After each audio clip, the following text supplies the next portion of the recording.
1 अप्रैल 2026 से हमारे रोजमर्रा के जीवन और वित्तीय लेन देन से जुड़े कई महत्वपूर्ण नियमों में बड़ा बदलाव हो गया है। नए वित्त वर्ष की शुरुआत के साथ ही केंद्र सरकार, आरबीआई और रेलवे ने बैंकिंग, टैक्स और यात्रा से जुड़े इन नए प्रावधानों को लागू कर दिया है। इन बदलावों का सीधा असर आपकी मासिक बचत, खर्च करने के तरीके और डिजिटल सुरक्षा पर पड़ेगा।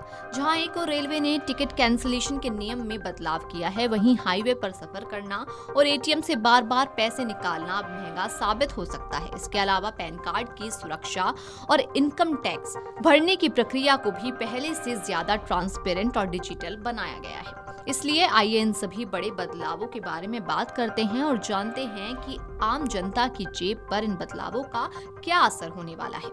रेलवे ने यात्रियों की सुविधा के लिए कुछ नियमों में बड़ा बदलाव किया है। नए नियमों के तहत अब कंफर्म टिकट को ट्रेन छूटने से कम 8 घंटे पहले कैंसिल करने पर ही रिफंड मिल सकेगा। बता दें कि पहले ये समय सीमा 4 घंटे की थी। ये नियम 1 अप्रैल से लागू होगा। रेलवे का मानना है कि इस नियम से अंतिम समय की अफरा-तफरी कम होगी और खाली सीटें ज्यादा जरूरतमंद यात्रियों को समय पर मिल सकेंगी। रेलवे के यात्रियों के लिए अच्छी खबर यह है कि अब बोर्डिंग पॉइंट बदलने की समय सीमा बढ़ा दी गई है। जी हां, अब आप ट्रेन छूटने के निर्धारित समय से मात्र 30 मिनट पहले तक अपना बोर्डिंग स्टेशन ऑनलाइन बदल सकते हैं। पहले ये सुविधा सिर्फ चार्ट तैयार होने तक ही मिलती थी। अब आखिरी समय में प्लान बदलने पर भी आपकी सीट सुरक्षित रहेगी और सफर पहले से कहीं ज्यादा सुविधाजनक होने वाला है। इसके अलावा अगर आप हाईवे पर गाड़ी चलाते हैं तो जान लें कि NHAI ने फास्ट टैग के सालाना पास की कीमत 3,000 से बढ़ाकर 3,075 रुपए कर दी है।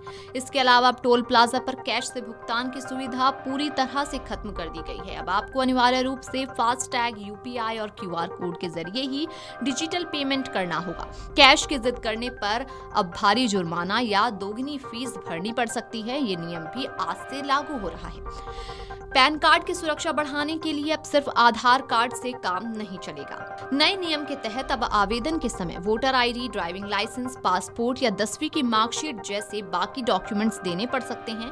एक और महत्वपूर्ण बदलाव ये है कि अब आपके पैन कार्ड पर वही नाम प्रिंट होकर आएगा जो आपके आधार कार्ड में दर्ज है। इससे पहचान की चोरी और फर्जी पैन कार्ड बनवाने जैसी घटनाओं पर लगाम लगेगी। इसके अलावा अब अगर आप बिना कार्ड के एटीएम से UPI के जरिए पैसे निकालते हैं तो सावधान हो जाएं। बैंक अब इन ट्रांजैक्शन को भी आपके महीने के फ्री एटीएम ट्रांजैक्शन के लिमिट में गिनेंगे। इसका मतलब है कि अगर आपकी फ्री लिमिट खत्म हो गई है तो UPI से कैश निकालने पर भी आपको अतिरिक्त चार्ज देना होगा। ये नियम डिजिटल कैश निकासी को विनियमित करने के लिए लाया गया है ताकि बैंकिंग खर्चों को नियंत्रित किया जा सके। ऑनलाइन धोखाधड़ी रोकने के लिए आरबीआई ने अब हर डिजिटल पेमेंट के लिए सुरक्षा की दूसरी परत अनिवार्य कर दी है। अब हर ट्रांजैक्शन पर 2 फैक्टर ऑथेंटिकेशन अनिवार्य होगा।